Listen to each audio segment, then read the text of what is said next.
É na dureza do coração do outro que nós começamos a buscar mais. É na dureza do coração do outro que nós jejuamos mais. Sabe o que eu estou dizendo?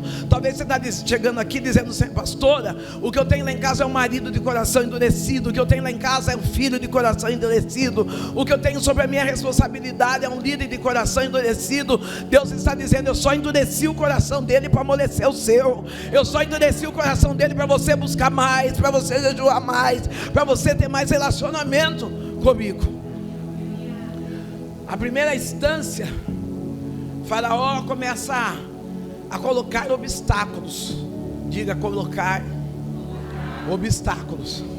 O inimigo é especialista em colocar obstáculos. Vocês vão falar: por que ela não colocou água na caneca, né? Eu vou contar um segredo para vocês. Pastor, eu acho que eu bebi água na caneca, nessa caneca aí, umas 200 vezes. Eu subia no altar, eu falava assim: quem quer comprar minha caneca? E aí eu me dava água e depois eu bebia nela. E aí um dia que eu me toquei que todo mundo põe a mão dentro dela, vem plástico, vem tudo, eu nunca lavei ela, então agora eu não tomo mais. É, porque vem direto da fábrica para mim, eu tinha que pelo menos dar uma lavadinha, né? Falei: nossa, então vamos ter resistência, mas nem tanto. É só por isso. Mas não precisa se preocupar com copo, nada, eu vou bem assim. Faraó está com o coração endurecido, e Moisés, ele está responsabilizado de executar. Não importa as dificuldades que você enfrente, você tem uma responsabilidade para executar. Não, eu acho que no meio da dificuldade nós temos costume de dizer isso. Está difícil é porque não foi Deus que mandou. Está difícil, não foi Deus que trouxe. Querido, no mundo você vai ter aflição, mas ter de bom ânimo, porque o nosso Deus, o meu Deus, Ele venceu o mundo. Faraó está com o coração duro, e aí Deus começa a dar experiências a Moisés. A Bíblia diz que foi ocorrido 10 provas no Egito. Às vezes quando o Faraó dizia assim: olha, não, agora eu vou deixar o povo ser liberto. Quando o povo se ajeitava ali no meio do deserto, quem sabe até fazendo festa, vinha um problema, Faraó segurava, e o Senhor tinha que mostrar o quão espetaculoso Ele é. Deus está dizendo assim: mediante a cada problema que Faraó, com o inimigo, com o adversário tem colocado na sua vida, Deus está dizendo: eu vou mostrar o quão maravilhoso eu sou na sua vida, o quanto eu sou espetaculoso, o quanto eu sou Deus extraordinário. Aonde, pastora? Na sua vida. Moisés, ele está precisando levar um povo idólatra. Sabe por quê? Até mesmo muitas das vezes nós somos idólatras em algumas questões.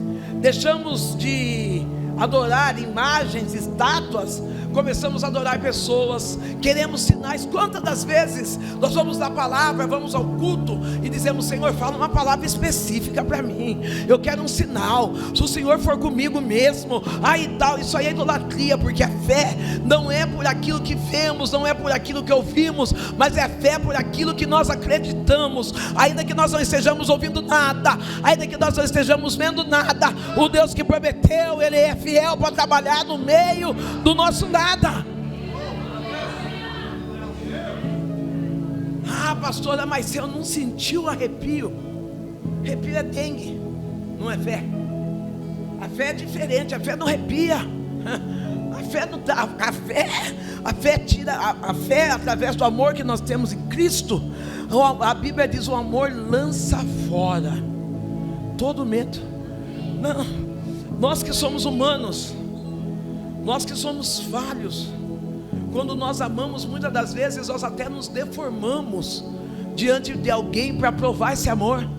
Nós que somos limitados, eu mesmo, quantas vezes já me deformei diante de alguém para provar o quanto eu amava.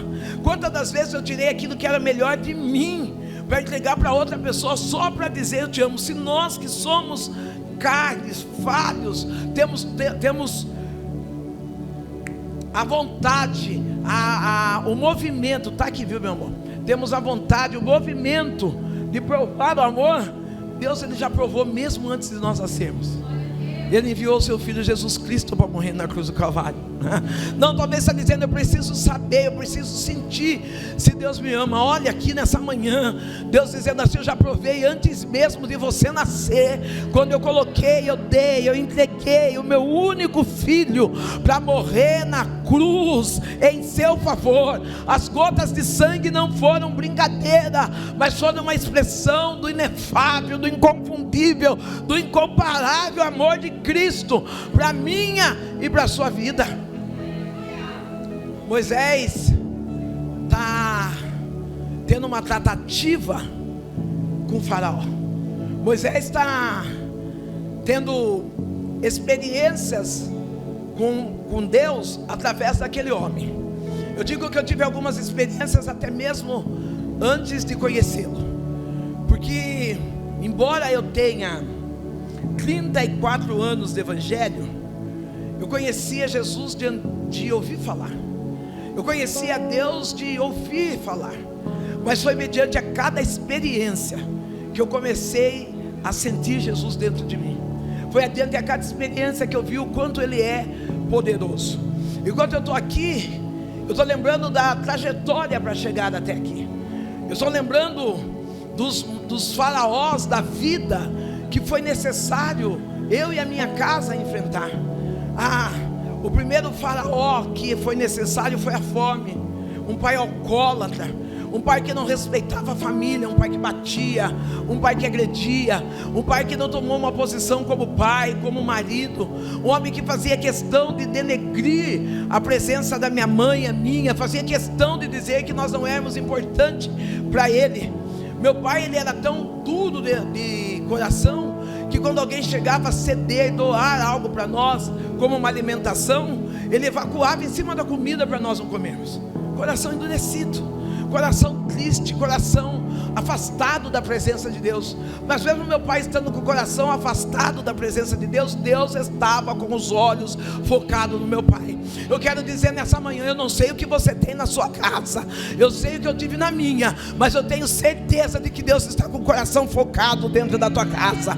Eu tenho a convicção que Deus está olhando para aquele que está na droga, para aquele que está na bebida, para aquele que está na prisão. Deus está dizendo: eu até endureci o coração, mas sou eu, Deus, que vou amolecer o coração. Meu pai foi privilegiado. Quando Deus ama, ama. Meu pai foi um homem privilegiado. Meu pai conheceu Jesus com 37 anos. Meu pai conheceu Jesus com 37 anos de idade. Numa quarta-feira, Jesus olhou para o meu pai e disse assim: eis que eu, o Senhor teu Deus, estou te preparando um lugar. O meu pai naquela noite, quem sabe no meio da bebida, das decepções, no cansaço, porque não se tem algo que cansa, é o pecado. O pecado cansa, o pecado destrói, o pecado abate. Quem sabe meu pai num dia desses, numa noite como aquela, num dia cansado da bebida, cansado da prostituição, da amargura, o meu pai, ele entrega a vida a Jesus Cristo. E no mesmo dia que ele entregou a vida a Jesus, com 37 anos, o meu pai morre. Talvez para você é uma palavra chocante, mas para mim é uma palavra de promessa. Quem tem promessa de Deus não morre sem antes se encontrar com Ele. Não, talvez você está dizendo: não vai dar tempo, pastora. Quem tem promessa de Deus não morre sem antes encontrar com Ele. O meu pai morreu, e o que ficou? Uma mãe solo, com uma menina marota, uma menina triste, uma menina que já vinha com algumas dores, porque aos 8 anos de idade, eu passei uma dificuldade chamada pedofilia. Eu creio que a maioria que está aqui sabe o que é. A pedofilia é sofrer o estupro ainda na infância. Eu não tinha com quem me acolher, com quem desabafar, com quem contar as minhas dores. É por isso que eu falei hoje, através da escuta, porque muitas das vezes a mãe solo, ou um casamento no meio de uma diversidade, de um casamento ruim, a gente quer resolver todas as questões nossas e não para escutar nossos filhos, não para escutar a criança que está pedindo socorro. Eu amei esse ministério quando eu cheguei aqui, porque eu percebi que a linha de frente é um ministério infantil. Eu não tinha onde desabafar, eu não tinha onde contar A minha mãe jamais imaginaria que o pedófilo estava dentro da minha casa, que o pedófilo estava abusando da filha dela, e eu não tinha como socorrer, como pedir socorro à minha mãe, porque a minha mãe era uma mulher que estava amarga, que estava depressiva, uma mulher que estava desiludida com a vida. Oh, querida, a responsabilidade do seu filho não é do pastor. A responsabilidade do seu filho não é do professor da escola dominical. A responsabilidade do seu filho não é da escola pública. A responsabilidade do seu filho é sua. Você precisa ter um tempo para escutar seu filho. Você precisa ter, não, pastora, mas a vida é tão corrida, eu tenho que colocar alimento, eu tenho que colocar roupa, eu tenho que fazer isso, fazer aquilo. Não, você tem que ter um ombro amigo no meio da sua família. Você tem que ter um coração aberto, um coração de escuta para a sua família. Moisés, ele precisou sofrer uma consequência grande, porque as primeiras provas ou pragas que vieram, Faraó teve que sofrer umas consequências grandes, porque as primeiras provas que vieram, ou primeiras pragas, eu vejo como praga leve. Veio sapo, veio piolho, veio feridas, mas chegou uma hora que veio a morte. E você vai continuar com o coração endurecido até chegar à morte?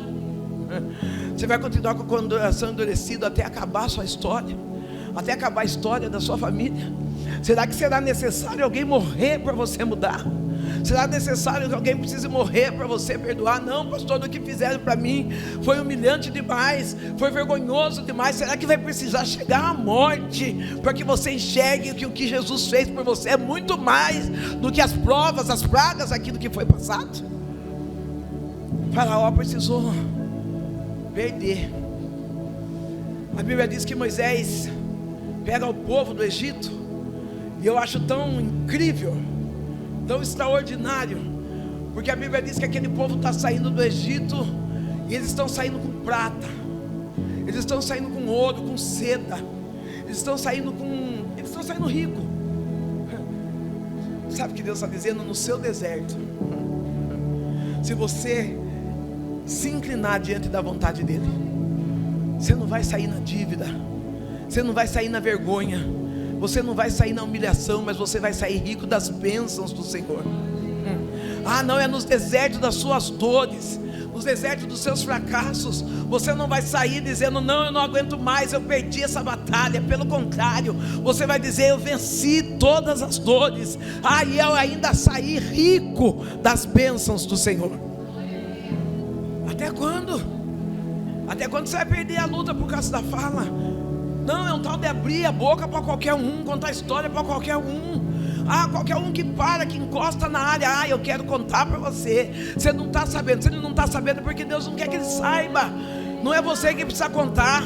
Nessa era de agora, eu imagino se o povo do Egito, o povo escolhido tivesse WhatsApp, ia ser um forfé.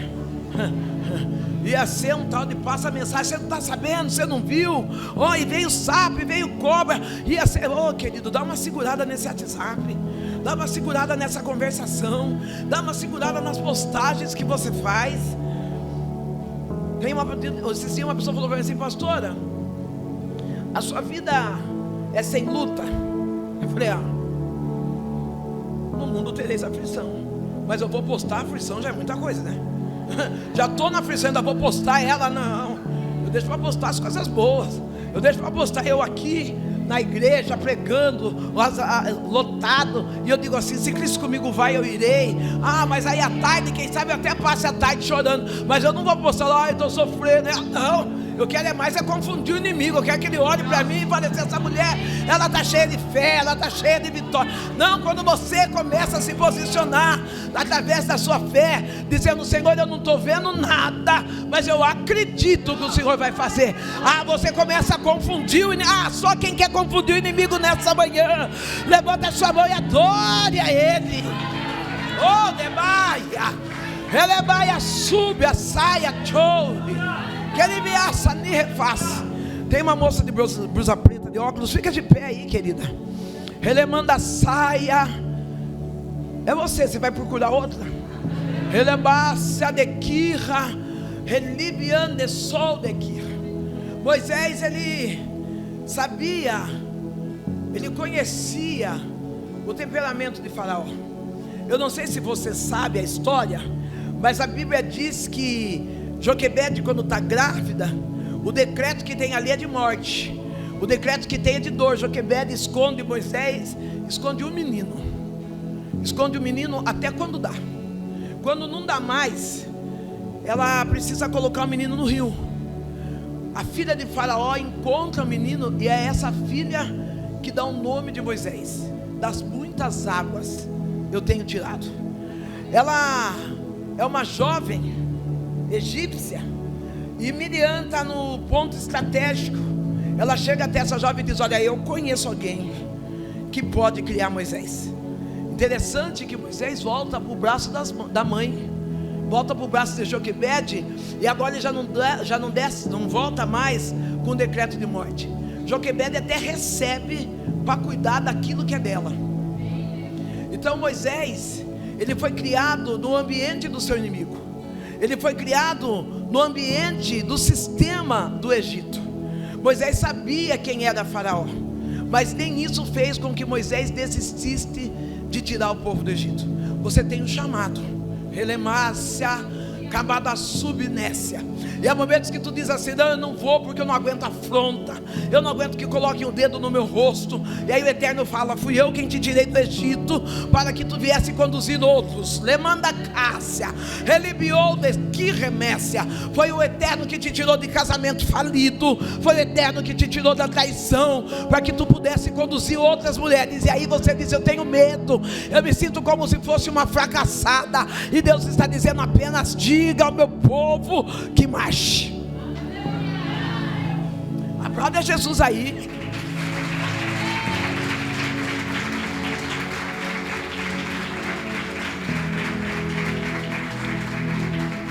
Moisés está dando uma ordem: vamos andar? Não, porque tem gente que no meio. Eu tive uma prova, pastor, uma dificuldade tão grande que eu paralisei. Eu falo que uma das coisas mais perigosas para nós é o medo, porque o medo faz a gente parar. O medo tira sonhos, o medo tira projetos, o medo tira a expectativa. E eu lembro que no meio daquela prova, a minha vida era deitar, levantar e comer. Deitava de novo. Não, eu não me preocupava em tomar banho, eu não me preocupava. Na época eu tinha cabelo, eu não me preocupava em pentear cabelo, eu não me preocupava em escovar o dente. Eu levantava, olhava para a geladeira, não esquentava nem a comida. Aquilo que tivesse na geladeira eu colocava no prato, comia, deitava, chorava. Algumas lágrimas minhas, eu dizia assim: Deus esqueceu de mim, Deus não está cuidando de mim em todo momento. Porque a Bíblia declara: eis que os ouvidos do Senhor, Ele está inclinado para ouvir a tua oração. Oh querido, talvez você não tenha alguém que escute o seu problema, mas tem um Deus que está com o ouvido inclinado para ouvir a tua oração. Talvez você não tenha alguém que tenha um tempo para emprestar o ombro, mas tem um Deus que está com o ouvido inclinado, dizendo: clama a mim e eu vou responder, e vou mostrar coisas grandes e firmes que você ainda não conhece. Como é maravilhoso essa palavra, como é espetacular. Eu, no meio daquelas dores, das dificuldades da vida, do medo, da insegurança, da dor do abandono, eu falei: eu vou me matar, eu não quero passar por essa dor. Eu não queria morrer. Na verdade eu estava dizendo para Deus assim: tira eu dessa dor. Não, você não quer morrer, você quer sair da luta, você quer sair da prova. Esse negócio de querer morrer é a gente dizendo, fazendo manha. Você já viu criança no mercado? A mãe fala assim: ó, vamos no mercado, você não pede nada. Nós vamos lá para comprar arroz e feijão. Eu quero ir, você vai comigo, mas você não pede nada. Quando chega ali naquela fila do Danone, a criança começa: mas eu não falei para você não pedir nada. Aí a criança apela, né? A criança se joga, a criança chora, a pessoa que olha para a mãe e fala: essa mãe é uma ingrata, olha a situação dessa criança. Tem hora que tem pessoas que olham para a gente e falam: mas não é crente, e está chorando desse jeito, mas não é crente, e está chupando ranho na fila da igreja. E é Deus olhando. Eu disse para você: para de manha, Para, eu estou falando para você que no final tudo vai dar certo. Para de ficar pedindo a morte, para de jogar toalha, para de dizer que você é um fracassado. Não, engole o choro e passa essa fila do mercado, porque lá no final, minha mãe fazia isso para mim.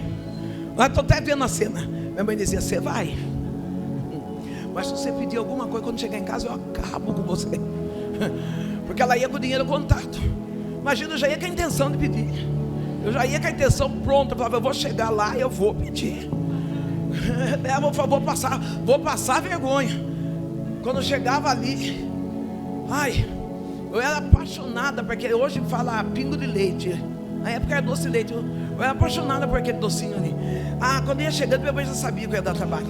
Minha mãe já olhava para mim e eu já olhava para ela como quem disse: eu vou pedir. Eu dava uma observada quem estava perto, para ver o nível, né? Se não balançasse o coração da minha mãe, ia balançar quem estava perto. Aí eu começava: mãe, eu quero. Ela falava: não tem dinheiro. Abri aquele bocão.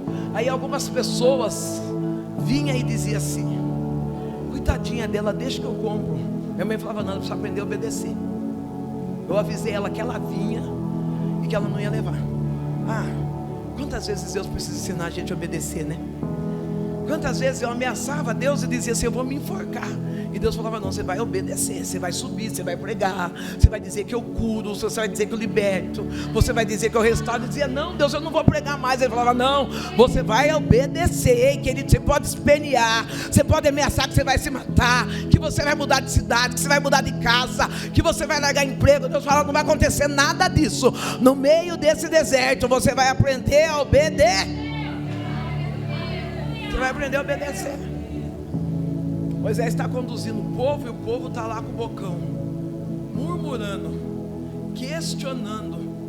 O povo está exercendo uma ingratidão, porque eles dizem assim para Moisés: Moisés, era melhor que nós tivéssemos morrido no deserto. E você queria ter morrido no pecado? Você queria ter morrido na prostituição? Você queria ter morrido no roubo, no adultério? Você queria ter morrido amante de alguém? Você queria ter morrido numa desgraça? Não, eu prefiro morrer salvo sem nada do que ficar no inferno com muito. O povo começou a questionar. Sabe o que tinha lá no deserto? Pepino e cebola. Eu não sei, mas eu acho que ditado popular pega em todo lugar. Eu venho do interior, faz 5 para 6 meses que eu vim a São Paulo. Lá no interior, pepino quer dizer confusão. Eu estou com um pepino, quer dizer, eu estou numa confusão, eu estou num rolo, eu estou numa fofocaiada, está ruim o negócio. E cebola quer dizer lágrima. Não tem, é difícil, a cada 10 mulheres que vai descascar cebola, não chora. O povo estava dizendo assim: eu prefiro ficar na confusão e no meio da lágrima do que ir para a terra prometida. Eu não consigo entender. Você está entendendo o que eu estou dizendo para você? Tem hora que a gente prefere ficar na confusão do que ir para a terra prometida. Tem hora que a gente prefere ficar no meio do pepino, no meio da fofocaiada, no meio da encrenca, no meio da lágrima, no meio da dor, do que dizer: Senhor, eu vou tirar toda essa carga do Egito que está sobre mim, e eu vou viver uma vida santa, uma vida exclusiva para adorar, para exaltar o teu nome. Eu não quero mais confusão. Moisés, ele vê o povo querendo retroceder. Você que é essa moça de vestido estampado rosa, laranja, fica de pé. Estampado, rosa, laranja, vestido estampado. Relibiando e coi, relebai a chobia deli refaz. Moisés está olhando para um povo que ele está debaixo da promessa. Moisés, ele é líder, e ele não está tirando o povo na bobeira. Ele não está conduzindo o povo sem direção. É que o povo começa a querer coisas palpáveis. O povo começa a querer ver realmente se Moisés está firme naquele propósito. Ei, querida, para de ficar acreditando só naquilo que você vê. Para de ficar acreditando naquilo que você consegue pegar. Deus está injetando fé no teu coração dessa manhã. Porque tu diz assim, ó, decaia, tu diz: Deus, parece que eu entrei, e aonde eu entrei está só confusão, está só lágrima, está só dor. E Deus está dizendo: não pare, continue caminhando rumo à terra prometida, continue caminhando rumo ao propósito e ao projeto que eu coloquei no teu coração, porque no final será vitória, diz o Senhor. Moisés, ele chega diante. Moisés, ele chega diante de um obstáculo. A Bíblia diz que quando Moisés está caminhando, não pense que porque você está caminhando o inimigo está parado. Você pode até parar, mas o inimigo não para. Moisés está caminhando, o povo está atrás de Moisés. Faraó fala: eu vou também. Faraó pega ele, os carros, os cavalos, os cavaleiros, e começa uma perseguição. Alguém já passou por perseguição? Dá vontade de... Só que Moisés está numa situação com aquele povo que se voltar para trás o bicho pega, se for para frente o mar devora. Moisés está olhando para o povo, lateral não vai morrer. Eu imagino Moisés marchando e ouvindo o barulhão atrás. Tem hora que a gente está marchando, né? E está ouvindo o barulhão atrás. Fala: Deus, o barulho que está atrás está terrível. Não, o barulho que vem vindo atrás de mim, vem vindo o barulho do passado. Fica de pé, mocinha linda. O barulho que vem vindo atrás de mim, vem vindo o barulho do passado, vem vindo o barulho da dor, vem vindo o barulho da decepção, vem vindo o barulho da zombaria. Não, pastora, eu não estou olhando nem para trás, eu estou olhando para frente, mas o problema é o barulho que eu estou ouvindo. Quanta zombaria vem vindo atrás de você, como estão zombando, tirando sarro, e você está dizendo: parece que eu não vou aguentar caminhar. Só Deus sabe como você chegou nessa manhã, com o coração dolorido, quebrado, mas hoje o Deus que é eterno, Ele diz assim: decaia, chove, acirra. Se te persegue, serão perseguidos, se zombos, serão zombados, porque eu tenho uma promessa sobre a tua história. Ele manda subnécia. Tu diz assim: eu cheguei e perdi tudo, eu perdi dinheiro, eu perdi amor, eu perdi tudo, e Deus está dizendo: sou eu, Deus, que tiro você desse deserto, mas eu não tiro você pobre, eu não tiro você necessitada, eu abro o mar para você passar, apenas clame a mim.